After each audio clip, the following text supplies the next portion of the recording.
Muy bien, buenas noches a todos, queridos. Bueno.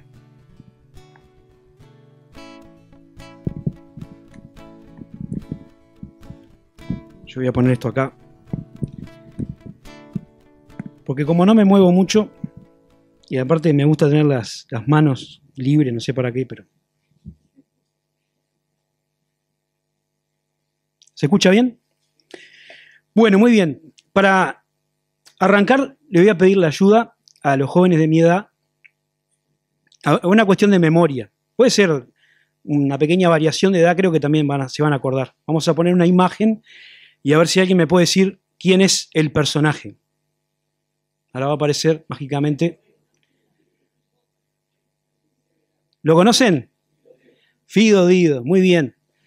De la época de los 90, no hace tanto, del siglo pasado, pero era un personaje que la Pepsi usaba, no sé si lo usa todavía, para promocionar la 7-Up. Y bueno, usaba este personaje, una caricatura ahí, ¿no? Que tenía una frase, había un eslogan asociado a la figura de Fido Dido. ¿Alguien se acuerda de eso? ¿Eh? La tenés clara, era una. Y había otra. ¿Hacé? Ah, hacé la tuya. ¿Era o no? ¿O yo lo soñé? Hacé la tuya. Muy bien, ¿no? Y parte de la publicidad de la bebida esta, de la gaseosa, se basaba en este eslogan, hacé la tuya, ¿no? Y me parece que un poco de la fama que tenía este personaje, que fue bastante utilizado, tenía que ver con esta característica, ¿no? O con esta lectura de la idiosincrasia del ser humano, ¿no? De esa actitud que tenemos todos de tratar de ponernos a nosotros en el primer lugar, de hacer lo que queremos, de hacer lo que nos parece, sin que tengamos que prestar atención o preocuparnos por lo que los demás puedan hacer o ayudarnos. Y esta idea, ¿no? Es una manifestación de algo bien natural del ser humano, que es el orgullo, ¿no? El orgullo es una apreciación o un amor excesivo por uno mismo, ¿no? Cada uno preocupado solamente por su propia persona. Y aunque a veces se disfrace de algunas ideas más sutiles y con mejor reputación, sigue siendo una cualidad que está siempre presente. Y a veces hablamos de superación, de autoayuda, ¿no? Vos podés, vos valés, hacelo por tu cuenta. Pero son todas ideas que están asociadas a esa actitud del ser humano de ponerse en primer lugar, de hacerlo por uno mismo. Y la contracara de eso es, yo hago la mía y los demás que se arreglen. Cada uno que se salve como pueda. Vos preocupate por vos mismo, porque nadie te va a ayudar. Y es verdad que tenemos que preocuparnos por mejorar la posición que tengamos, sea económica, social, familiar o académica, y es verdad que no es saludable tener una autoestima baja, pero no es cierto, o por lo menos no es bíblico, que para lograr eso podamos pasarle por arriba a otras personas, que para lograr yo mejorar pueda atropellar, pisar, usar y tirar a otras personas que estén a mi alrededor. En realidad, lo que la Biblia dice es lo contrario. Lo que la Biblia dice es que nosotros teníamos que poner a los demás en el primer lugar. Y por eso el título de la charla de hoy, en vez de hacé la tuya, vamos a cambiar una letra y vamos a decir hacé la suya, ¿no? Vamos a estar pensando en esta diferencia, que es de una sola letra, pero que va a cambiar nuestra actitud en algunas áreas de nuestra vida, ¿no? Entre hacer la de cada uno, que vos hagas la tuya y yo haga la mía y me preocupe solo por mí mismo, o hacer la suya, hacer la de Cristo y seguir el ejemplo de Cristo en algunas áreas de nuestra vida. Así que esta va a ser el tema de esta tarde o de esta noche. Y la primera área de la vida en donde se manifiesta el orgullo y donde tenemos que elegir si vamos a hacer la nuestra, ¿no? Va a ser la tuya, o voy a hacer la mía, o vamos a hacer la de Cristo, es en el área de la relación con los hermanos, ¿no? El área donde se manifiesta muchas veces el orgullo, y esta actitud de ponerlos en primer lugar es en en la relación unos con otros en el ámbito de la iglesia, aunque también podemos pensarlo en cualquier otro círculo de relaciones humanas, en la familia o en el trabajo o en lo que sea. Pero voy a estar apuntando un poco más a lo que es la iglesia. El orgullo es una cualidad que siempre tiende a aparecer en las relaciones humanas y también, a pesar de que no tendría que ser así, en la iglesia, ¿no? Porque cuando una persona siente un amor desmedido por sí mismo, piensa que tiene que recibir, pero no está dispuesta a dar. Piensa que tiene que ser escuchado, pero no siempre está dispuesta a escuchar. Piensa que todos le den prestada atención, pero no siempre está dispuesta a darla. En general actuamos sin tener en cuenta al otro, cuando estamos manifestando el orgullo.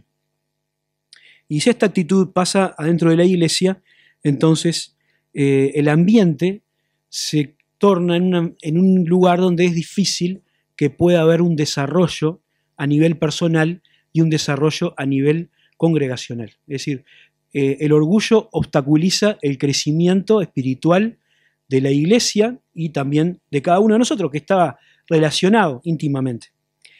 Hay una palabra en la Biblia que vamos a estar mirando en el capítulo 2 de Filipenses, conocidos versículos, Filipenses capítulo 2, versículos 1 al 8.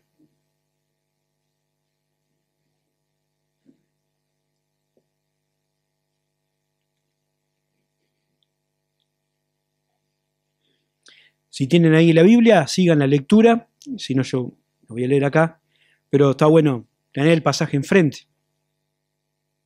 Escribe el apóstol Pablo y dice: por tanto, si hay alguna consolación en Cristo, si algún consuelo de amor, si alguna comunión del Espíritu, si algún afecto entrañable, si alguna misericordia, completad mi gozo, sintiendo lo mismo, teniendo el mismo amor, unánimes, sintiendo una misma cosa. Nada hagáis por contienda o por vanagloria, antes bien con humildad, estimando cada uno a los demás como superiores a él mismo, no mirando cada uno por lo suyo propio, sino cada cual también por lo de los otros.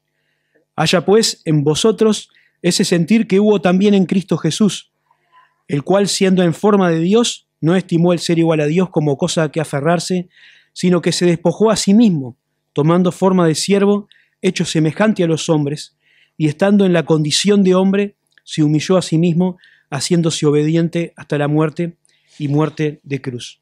Creo que es un pasaje que muchos han escuchado o leído alguna vez. El apóstol Pablo escribe esta carta a los hermanos de una ciudad que era Filipos desde la cárcel. La iglesia de Filipos era una iglesia pujante, era una iglesia que no tenía grandes problemas de conducta ni de doctrina, ¿no? Ustedes van a leer la carta y no van a encontrar una reprensión de Pablo sobre alguna cosa grave que tenga que ser corregida, ni alguna desviación doctrinal. Escribe para agradecer por una ofrenda que los hermanos le habían mandado porque eran muy generosos y estaban muy comprometidos con la obra misionera. Pero también escribe la carta para corregir una pequeña grieta que, si no se corregía, podía llegar a dar consecuencias negativas. Y era una pequeña enemistad, una discusión entre dos personas de la iglesia que se había ido agrandando y estaba generando una situación complicada, ¿no? Eran dos personas, dos hermanas de la congregación que se llamaban Evodia y Síntique, no eran dos viejas chusmas, ¿no? Eran dos hermanas que habían trabajado con Pablo, hombro con hombro, dice el apóstol, en la fundación de la iglesia. Eran personas espirituales, pero no sabemos bien por qué se habían puesto en contra, y esa enemistad o ese conflicto estaba afectando al resto de la congregación. Y Pablo les escribe para que puedan tener un mismo sentir. Y ese tema está en toda la carta, ¿no? En el capítulo 1, Pablo les cuenta cómo él, desde la cárcel, se había preocupado por compartir el evangelio a los que tenía alrededor. Había guardias de la cárcel, había sirvientes en el palacio donde estaba, y él dice: yo he compartido el evangelio, ¿no? Y también se alegraba porque había muchas otras personas que no estaban presas, pero que a riesgo de ir a la cárcel se habían animado a compartir el mensaje del evangelio. Y agrega después Pablo en el capítulo 1, pero también sé que hay algunos que por envidia y por rivalidad están predicando el evangelio. Es decir, había otras personas que parecía que estaban compitiendo con Pablo en alguna carrera y estaban predicando el Evangelio, pero por un motivo que no tenía nada que ver con el deseo de que la gente se salve. Estaban compartiendo el Evangelio para agrandarse, para tratar de sacarle el lugar a Pablo. Y el apóstol dice, yo la verdad que me alegro porque lo importante para mí es que el Evangelio sea predicado. Pero el mensaje es este. No se puede hacer las cosas por envidia y por rivalidad, ¿no? La envidia, la rivalidad, los celos, las peleas, son actitudes que surgen de un corazón orgulloso y son actitudes que manifiestan un infantilismo espiritual, una vida que no se ha desarrollado lo suficiente, en donde el carácter de Cristo todavía no se ha perfeccionado. Y cada uno de nosotros nace siendo un niño espiritual cuando se convierte, pero la idea de Cristo, la idea de Dios, es que cada uno de nosotros vaya creciendo, madurando y sacando de su vida estas características que obstaculizan el crecimiento de la iglesia. Por eso les escribe para hacerles pensar en el ejemplo de Cristo. Y le dice, mientras vos decís, yo hacé la tuya, ¿no?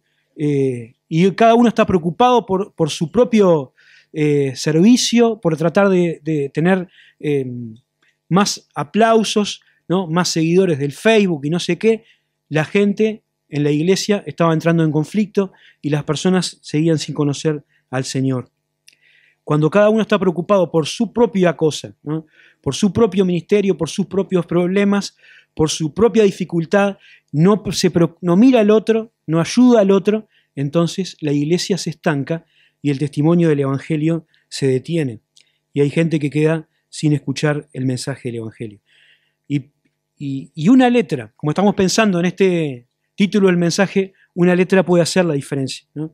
Una letra nos puede inclinar a vivir preocupados por lo nuestro, ¿no? Cada uno dice, yo hago la mía, vos haces la tuya, y ahí estamos, cada uno preocupándose por ser servido, y no por preocuparse por lo que Cristo quiere, que es el otro, ¿no? Que es pensar en el otro como alguien digno de ser servido. Y ahí tenemos la diferencia, ¿no? Por un lado, hacer la tuya, ¿no? Hacer la tuya es reclamar ser servido. Vos sos el más importante, así que vengan a vos para ver qué precisás, para ver qué necesitas, a ver si te pueden ayudar con algo, si te pueden dar algo. Preocupate por vos, eso es hacer la tuya. Ahora, hacer la suya es disponerse para servir. El ejemplo de Cristo era el ejemplo de alguien que dijo, yo no he venido para ser servido, sino para servir. Y cuando nosotros nos movemos de acuerdo con el ejemplo de Cristo, nuestra actitud es una actitud de servicio humilde. Acá el escritor habla de Jesucristo, ¿no? El máximo ejemplo, que él, siendo en forma de Dios, siendo Dios, no tuvo problema. No se aferró a eso, sino que estuvo dispuesto a hacerse obediente en un tremendo misterio de la divinidad. Tomar la forma de siervo, tomar el cuerpo humano, nacer en este planeta como un bebé, vivir toda su vida entre nosotros. Lo hizo porque quería servirnos. Y Pablo dice, el que quiere ser como Cristo Jesús, tiene que hacer la suya. Tiene que hacer la de Cristo. Y Cristo no solamente tenía esto como un discurso, no solamente hablaba de servir, sino que Él les dio ejemplo. Y una noche, la noche antes de entrar en todo el proceso de la crucifixión, en el aposento alto, el Señor Jesús, dice la Biblia en Juan capítulo 13, se sacó su manto, ¿no? Se sacó vamos a decir, el chaleco o la campera, se ató una toalla a la cintura, tomó una palangana y lavó los pies de cada uno de los discípulos que estaban con él. Lavó los pies de Pedro, que lo iba a negar, lavó los pies de Judas, que lo iba a traicionar. Y estuvo haciendo ese servicio que era, dicen los que estudian esas cosas de historia, el servicio más indigno de una casa, el que se le asignaba al esclavo de menor rango. Y ese trabajo lo hizo el Señor. Y cuando terminó de hacerlo, le dice el Señor a los discípulos, ustedes me llaman maestro y Señor, y dicen bien, porque lo soy. Y si yo les he lavado los pies, ustedes también tienen que hacer lo mismo. Y no estaba hablando tanto del hecho físico, no estaba dando esa enseñanza de que tenemos que lavarnos los pies físicamente, los apóstoles no recogieron esa enseñanza, sino, entre otras cosas, que tenemos que servirnos por amor, con humildad, los unos a los otros. Cada uno tiene que poner al otro en primer lugar y tiene que considerar al otro como alguien digno de ser servido. Y cuando yo haga eso, y otros hagan lo mismo, habrá muchos que estén para servirme a mí y yo para servir a los demás. Y ahí la iglesia va a poder funcionar. Porque es un equipo de gente que anda bien, un cuerpo que anda bien cuando todos se preocupan por los demás. Jesucristo vino para decirnos que en el reino de los cielos el importante es el que sirve. Humillarse nos catapulta a la grandeza. Ponerse como siervo es lo que nos abre las puertas de los lugares de importancia en el reino de los cielos. Una vez le dijo a los discípulos el Señor, discutían sobre quién era el más importante, y Jesucristo le dice, miren, entre ustedes no va a ser como entre la gente en general. Porque en la sociedad en la que vivimos, los más importantes son los que le pasan por arriba a todos los demás, y los que obligan a los demás a servirlos, ¿no? Los que se enseñorean de otras personas, esos son los que son reconocidos como gente importante. Pero entre vosotros, dice Jesús, no va a ser así, sino que el que quiera hacerse grande será vuestro servidor, y el que quiera ser el primero será vuestro siervo. Y eso es el valor del reino de los cielos, ¿no? Lo que nos hace grandes no es venir para ser servidos, ¿no?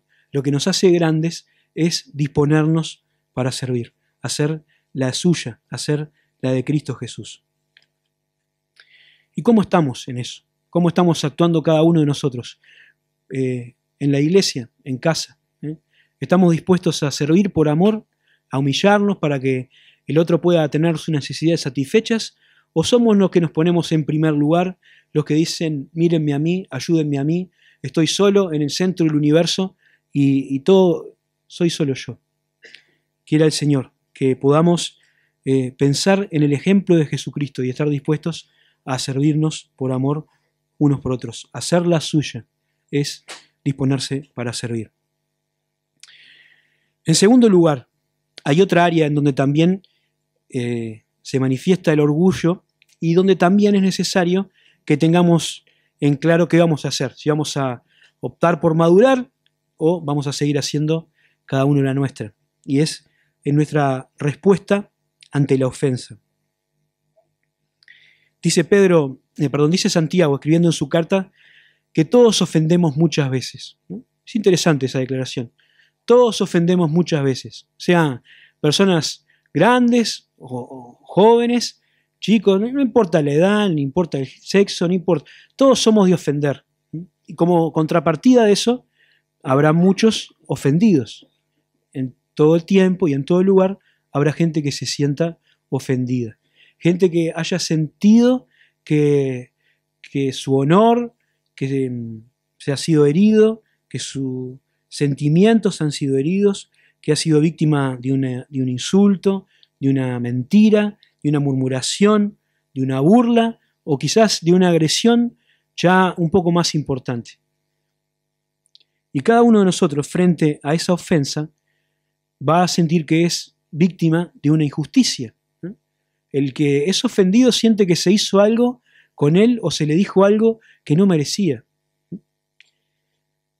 Pero como no hay posibilidades de erradicar la ofensa, ojalá hubiera, y lo ideal sería que nadie ofendiera nunca a nadie, pero eso no se puede, ¿no? No se puede primero porque nuestra naturaleza pecaminosa sigue en nosotros y nuestro carácter sigue saltándole un poco la cadena y a veces salimos así, lastimamos a otros con la forma en cómo actuamos y la forma en que hablamos. Y además, algunas veces somos nosotros de interpretar algunos hechos de una manera negativa, ¿no? Entonces, por más que alguien no haya tenido la intención de ofendernos, quizás nos ofendemos igual porque interpretamos un gesto, una mirada, una acción o una omisión como una cosa que nos quiso ir a ofender. Entonces, ofendidos siempre va a haber. Ofendidos seguramente si alguna vez vamos a estar. Entonces, la clave es pensar cuál es la respuesta ante la ofensa. ¿Cómo vamos a reaccionar? Si reaccionamos como un niño en Cristo, como un inmaduro espiritual, Lo que vamos a querer hacer es la venganza, ¿no? Es la revancha, es devolver el golpe. Ahora, tenemos otro camino por recorrer. Vamos a leer un versículo también en la primera carta de Pedro, un camino que el Señor Jesucristo nos dejó para que sigamos su ejemplo.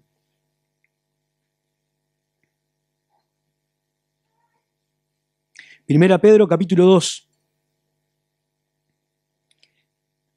versículo 19. El apóstol Pedro está diciendo acá a los hermanos que además de las ofensas naturales que uno puede recibir en el curso de su vida, ¿no?, que son del trato mutuo unos con otros, los que somos creyentes tenemos toda otra categoría de ofensas que es una respuesta de la gente de este mundo que no conoce a Dios a nuestra pretensión de vivir contra la corriente. Y en el capítulo 4 de esta carta Pedro dice, bueno, ustedes ahora van caminando en sentido contrario al de la sociedad y tienen una forma de pensar y una forma de actuar, unos valores muy diferentes al del mundo en que los rodea. Y seguramente eso va a generar que vayan a tener conflictos, que vayan a tener ataques, ¿no? Va a haber ultraje, va a haber opresión. Ahora, es un agregado a las ofensas naturales que puede tener cualquier persona. Pero Pedro dice en el capítulo 2, versículo 19,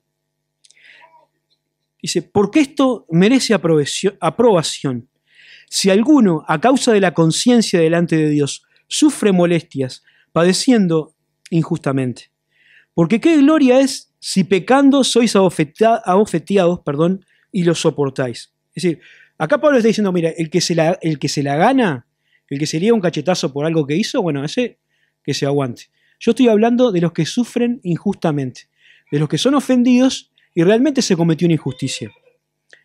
Dice, si haciendo lo bueno sufrís y lo soportáis, esto ciertamente es aprobado delante de Dios, pues para esto fuisteis llamados, porque también Cristo padeció por nosotros, dejándonos ejemplo para que sigáis sus pisadas, el cual no hizo pecado ni se halló engaño en su boca, quien, cuando le maldecían, no respondía con maldición. Cuando padecía, no amenazaba, sino encomendaba la causa al que juzga justamente, quien llevó él mismo nuestros pecados en su cuerpo sobre el madero, para que nosotros, estando muertos a los pecados, vivamos a la justicia, y por cuya herida fuisteis llamados. Una vez más, tenemos el ejemplo de Cristo. Y tenemos dos formas de actuar, ¿no? Si haces la tuya, lo que vas a querer es pagar ojo por ojo. Lo que vas a querer es vengarte. Es decir, bueno, yo esta no la voy a dejar pasar, esto no va a quedar así. Yo, ya vas a ver, ¿no?, me la voy a cobrar. Eso es hacer la tuya. Es decir, como vos estás en primer lugar y como tu orgullo no puede ser herido, y como vas a querer mantener tu dignidad delante de los demás, y como no puedes permitir dejarla pasar porque entonces van a venir y te van a ofender otra vez, vas a ir a por la venganza, a devolver el golpe. Y si se puede, más fuerte, cosa de que no molesten más. Jesucristo dice, ¿por qué no hacemos la suya? ¿Por qué no miramos lo que hizo Cristo cuando fue ofendido, cuando fue atacado injustamente, cuando sufría sin haber hecho nada malo? Dice el apóstol Pedro recordando lo que había visto del Señor.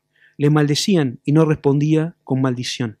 Lo amenazaban y no condenaba. Y fue suave Pedro porque podía haber dicho muchas más cosas que Jesucristo padeció en aquel proceso de la crucifixión y en su muerte. Y él nunca se vengó. Al contrario, cuando estaba agonizando, Jesucristo decía, Padre, perdónalos porque no saben lo que hacen.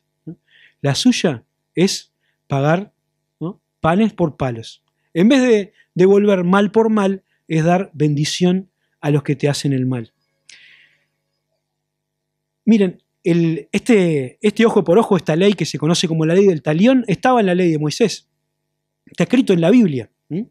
Ojo por ojo, mano por mano, pie por pie, diente por diente. Es decir, una devolución, una equivalencia del mal recibido. ¿Y por qué estaba eso en la ley? Bueno, no es que Dios estuviera ordenando la venganza. No era para eso, ¿no? Era más bien una limitación. Era una limitación. Es decir, una persona no podía resarcirse de un daño recibido haciendo un daño mayor. ¿Tá? Si vos querías venganza, podías ir hasta donde había sido perjudicado, no más allá. Pero cuando Cristo vino y habló un poco acerca del sentido del corazón de Dios respecto a la ley, dijo en el Sermón del Monte, ¿se acuerdan ustedes? Escucharon que se dice ojo por ojo, diente por diente. Pero yo les digo, ¿qué les digo? No resistas al que es malo. Antes, a cualquiera que te hiera la mejilla derecha, vuélvele también la otra. Y la enseñanza de Cristo no es que hay que dejarse pegar un par de piñas. La enseñanza de Cristo es que nosotros tenemos que tener la capacidad, si queremos hacer la suya, de renunciar a la venganza. De renunciar a la venganza. De no vengarnos nosotros mismos. Y miren, la Biblia nos enseña que cuando nosotros dejamos las cosas en las manos de Dios y encomendamos la causa al que juzga justamente, como dice Pablo, no es una causa que va a morir ahí, no es algo que se va a archivar y nunca más se va a hablar, sino es algo que el Señor, que es el juez justo, va a dar el pago. Nosotros tenemos que tomar esta actitud de hacer la suya y no devolver el mal con el mal, porque el desafío que tenemos, los hijos de Dios, es ser como nuestro Padre que está en los cielos.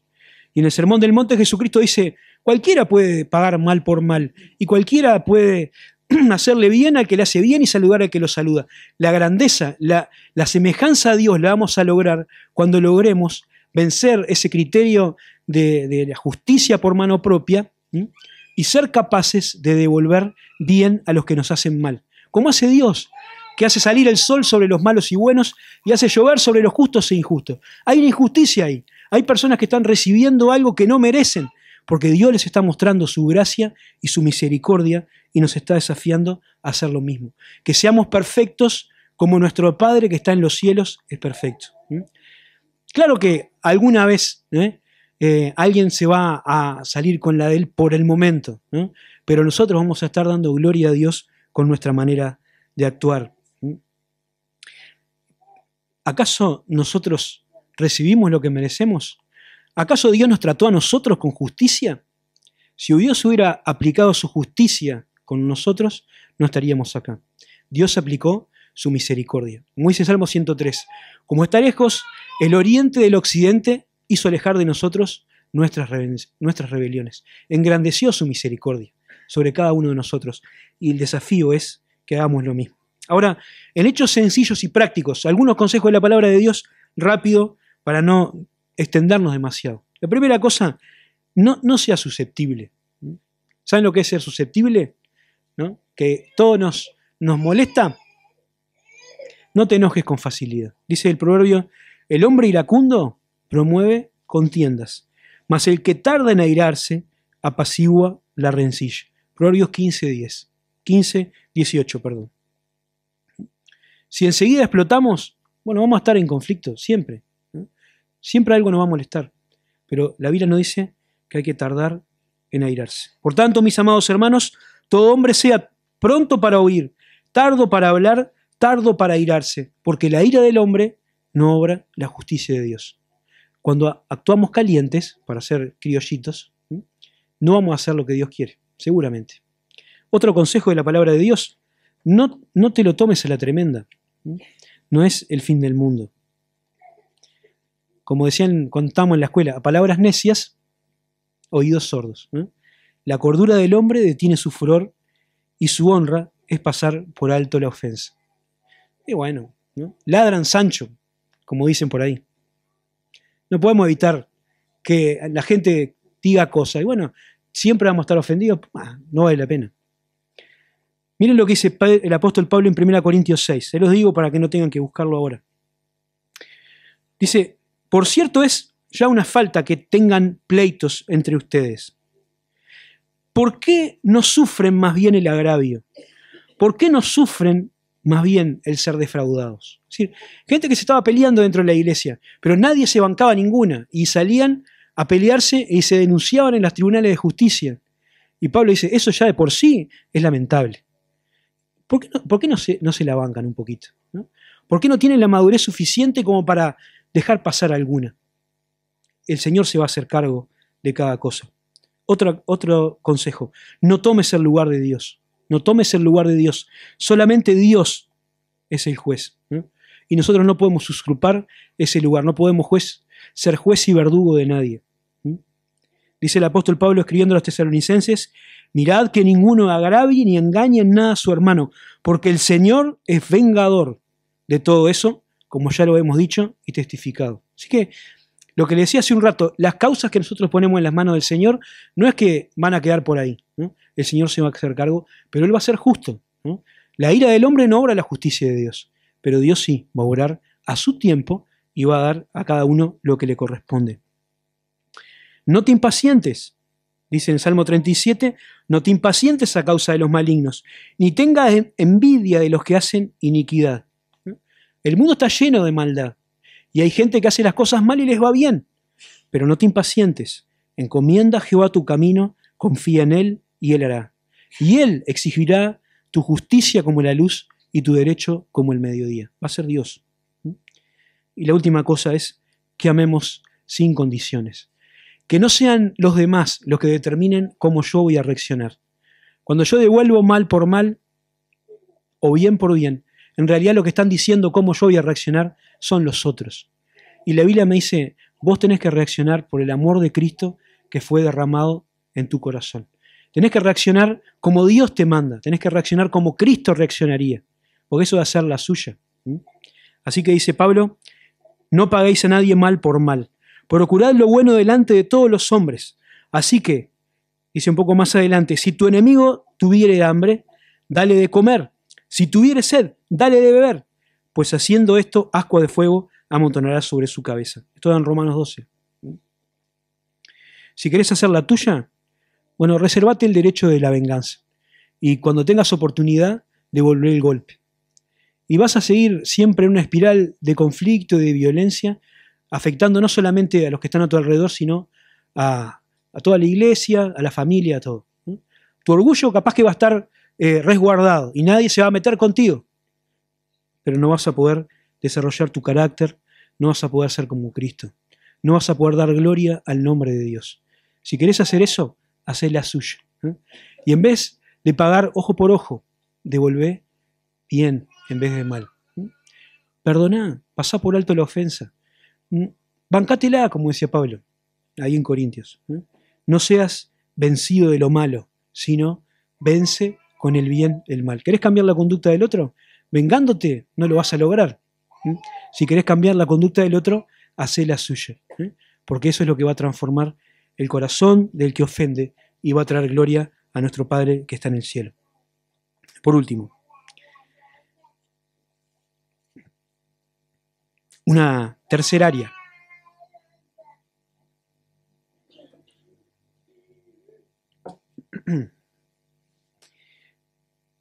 La responsabilidad en el uso de nuestra libertad. Otra característica que todos tenemos es que nos gusta hacer lo que queremos, ¿no es cierto? Vivimos en una sociedad donde los derechos son sagrados, ¿no? Y todo el mundo lucha por sus derechos y por mantener sus derechos y por agrandar sus derechos. Y bueno, ahí todos reclaman, ¿no? Los derechos humanos, los derechos del niño, de la mujer, del hombre, del trabajador. Y está bien, los derechos son buenos, ¿no? Son un conjunto de normas por las que se rige una sociedad, ¿no? El ordenamiento legal que otorga determinados privilegios o derechos a las personas, y está bueno conocerlos y está bueno aprovecharlos. Pero tenemos que tener cuidado de que el ejercicio de mis derechos no vaya a perjudicar a otras personas. A veces pensamos que, no, como dice el dicho, mi derecho, decía Susanita, un personaje de Mafalda, ¿no? Mi derecho llega hasta donde empieza el derecho de los demás, pero yo qué culpa tengo si los derechos de los demás empiezan tan lejos, ¿no? No, yo hago lo que yo quiero y bueno, si alguien se embroma, lo lamento, ¿no? A mí no me interesa, a mí me interesa mi derecho. Y esa es una actitud que está ganada por el orgullo, ¿no? Y es interesante, como comentario, ¿no? Que tanta gente que está preocupada por sus derechos, ¿no? Y que invoca las normas legales para para reclamar lo que le corresponde, a veces hace oídos sordos o ignora olímpicamente las mismas normas que le impone obligaciones, ¿no? Queremos todo lo que sea recibir. Ahora, cuando tenemos que hacer o tenemos que dar, ya no nos gustan tanto cuando es la respuesta al derecho de los otros. ¿Qué nos dice la palabra de Dios? ¿Cómo tiene que ser el uso de nuestros derechos? La Biblia nos llama a ser responsables. Vamos a leer Romanos capítulo 15.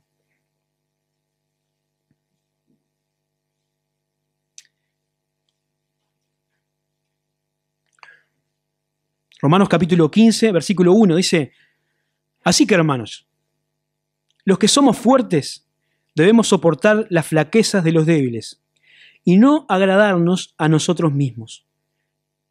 Cada uno de nosotros agrade a su prójimo en lo que es bueno para edificación, porque ni aun Cristo se agradó a sí mismo. Antes bien, como está escrito, los vituperios de los que te vituperaban cayeron sobre mí. Este pasaje es la conclusión de todo el capítulo 14 y tiene que ver con un problema que había en la iglesia en aquel tiempo, ¿no?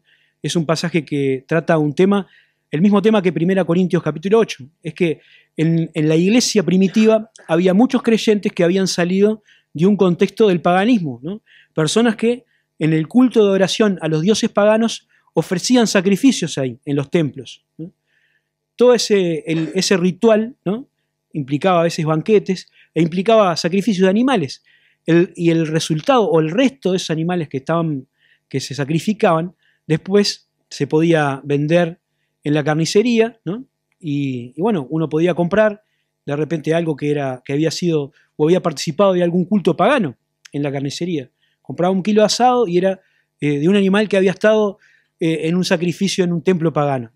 Y algunos creyentes decían, eso no se puede comer porque eso es algo que está contaminado por los ídolos. Y otros decían, eso no tiene nada que ver porque los ídolos no existen, ¿tá? Entonces no importa nada, es asado y es carne. Y esa discusión en la iglesia primitiva estaba generando un fuerte conflicto. Y había actitudes, ¿no?, opuestas, pero con la misma carga de orgullo. Los que, dice acá Pablo, son fuertes y pensaban que no existían los ídolos y que la carne se podía comer sin problema, menospreciaban a los otros. ¿Siento? No entienden nada. Pobrecito, ¿no? Y los trataban mal. Ahora los otros, los que tenían una conciencia más débil y pensaban que de repente si comían esa carne podían estar participando de alguna forma de la adoración a esos ídolos que ellos habían dejado atrás, decían, no, qué horrible esa gente, qué desastre, cómo come, ¿no? Y los juzgaban. Juicio y menosprecio, ¿no?, las dos actitudes, dice Pablo, son producto de un corazón orgulloso. ¿Y vos quién sos?, dice Pablo, ¿no? ¿Vos quién te pensás que sos para juzgar a tu hermano? ¿O vos quién te pensás que sos para menospreciar a tu hermano? ¿No? Ninguno de los dos tiene razón en lo que están haciendo, ¿no? Ninguno de los dos tiene razón. Yo voy a decir una cosa, dice Pablo, ¿no?, que yo, dice acá, voy a leerlo para no citarlo mal, en el capítulo 14, versículo 14. Dice, yo sé y confío en el Señor Jesús que nada es inmundo en sí mismo. Mas para el que piensa que algo es inmundo, para él lo es. Pero si por causa de la comida tu hermano es contristado, es entristecido, ya no andas conforme al amor. No hagas que por la comida tuya se pierda alguien por quien Cristo murió. No sea, pues, vituperado, ¿no?, vuestro bien, porque el reino de Dios no es comida ni bebida, sino justicia, paz y gozo en el Espíritu Santo. Porque en el que esto sirve a Cristo, agrada a Dios y es aprobado por los hombres. Así que sigamos lo que contribuye a la paz y a la mutua edificación. No destruyas la obra de Dios por causa de la comida. Todas las cosas, a la verdad, son limpias, pero es malo que el hombre haga tropezar a otros con lo que come. Bueno es no comer carne, ni beber vino, ni nada que tu hermano tropiece, se ofenda o se debilite. Y ustedes pueden decir, bueno, pero ese problema ya no lo tenemos en el presente, ya no existen esas cosas. Pero hay otras cosas, ¿no? Hay otros problemas, hay otras actitudes que no son algo que esté doctrinalmente escrito en la palabra de Dios, pero son cosas que pueden hacer herir la conciencia de otro, entorpecer la vida de la iglesia, y que yo puedo hacer porque como es lícito y no es pecado, hago lo que quiero y no me importa nada, y hago la mía, y vos haces la tuya, y estoy usando mi libertad de una manera irresponsable. Si con mi forma de actuar estoy perjudicando la vida espiritual de un hermano, estoy usando mi libertad de una manera irresponsable. Y eso no está bien. ¿Lo puedo hacer? Puedes hacerlo. Pero ya no estás andando conforme al amor. No hagas, dice Pablo, que por culpa de una cuestión que no es tan importante, una persona por quien Cristo murió se pueda perder. Hacé la suya. En vez de hacer la tuya y usar tu derecho sin importar lo que le pase al otro, hacé la de Cristo, hacé la suya, que estuvo dispuesto a renunciar a lo que era lícito, a su libertad, para bendecir a otros, para bendecir la obra de Dios. Esto merece aprobación, dice Pablo. Esto sí que es bueno. Esto sí que es bueno. Yo puedo decir, mira, yo acá leo en la Biblia y esto no tiene nada de malo, así que a mí nadie me diga nada. ¿Y saben lo que dice Pablo? Mira, yo te voy a decir una cosa. El conocimiento envanece, pero el amor edifica. Y el que cree que sabe algo, no sabe nada como lo tendría que saber. Si vos pensás que puedes hacer eso porque te parece que no es malo y perjudicar al otro y no te importa, no entendiste nada. No lo sabés como lo tendrías que saber. Sabrás mucho, pero el conocimiento solo sin amor es una fuente de orgullo. Lo importante es amar al otro, preocuparse por el otro. Entonces, en vez de hacer la tuya, de defender tu libertad, aunque el otro sea lastimado, se entristezca o se aparte y la obra de Dios se perjudique, o si no, hacer la suya, y está dispuesto a renunciar. Alguna cosa que pueda ser lícita, que de repente no es pecado, pero que tampoco te va a cambiar la vida dejar de hacerla, y sí vas a estar bendiciendo a otra persona. Hacer la suya es poner la mira en las cosas de arriba, es considerar como más importante el reino de los cielos. Es decir, que no poner obstáculos en cosas que no son relevantes. Y el apóstol Pablo había hecho eso también. Saben que Pablo era misionero, tenía derecho de recibir sustento de las iglesias donde él predicaba. Sin embargo, en algunos lugares había preferido trabajar y ganar su propio sustento y renunciar a ese derecho, porque algunos que estaban en contra de él lo usaban para decir que él estaba haciendo la platita a costa de los hermanos. Entonces, ¿saben qué dice Pablo? Yo para no perjudicar a la obra de Dios, para que nadie tenga nada malo que decir de nosotros, ese derecho, renuncio a ese derecho. Y yo predico gratis el Evangelio. No me interesa ejercer un derecho si va a ser un perjuicio para la obra de Dios y si va a evitar que pueda servir a Dios como quiero servirlo. Así que tenés una libertad que Dios te dio, pero que el ejercicio de esa libertad no sirva para dañar o para perjudicar a otros. Y Pablo dice ahí, si la comida me es ocasión de caer a alguien, no comeré carne jamás. Qué terrible, para mí sería terrible. Pero qué tremendo, disposición a sacrificar la libertad de alguien para bendecir la obra de Dios. Así que, hermanos, para terminar, la decisión más trascendente que puede tomar un ser humano es la respuesta a el mandato del Señor Jesucristo de creer en Él. Dios manda a todos los hombres en todo lugar que se arrepientan, dice la palabra de Dios. Y la respuesta a ese mandamiento va a determinar el destino eterno del alma de cada uno de nosotros. Los que creen van a tener una vida eterna, perdón de sus pecados, esperanza de gloria. Estar en la presencia de Dios para toda la eternidad. Los que no creen van a ser condenados. Esa es la decisión más importante que un ser humano puede tomar. ¿Dónde va a pasar su eternidad?